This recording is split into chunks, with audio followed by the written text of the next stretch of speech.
Hi అండి.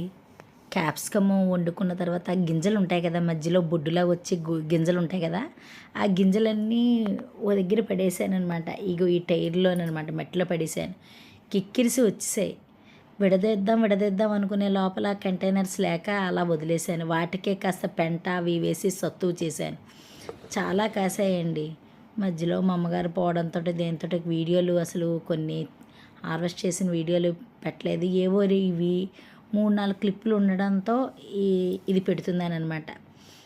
ఒకసారి capsicum కోసినవి. 4, 5 ట్రిప్పులు హార్వెస్ట్ చేసాము.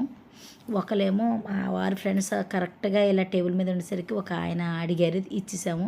3 ట్రిప్పులు వండుకొని తిన్నాం. క్యాప్సికమ్ పెంచడం చాలా ఈజీ అండి. పైగా వీటికి పురుగులు, చీడలు ఏవి పట్టవండి. కోతులకు కూడా ఎందుకో ఇష్టపడలేదు. ఇవి ఏవి తెంపట్లేదు. ఇదిగో ఇంకోసారి హార్వెస్ట్ చేసిన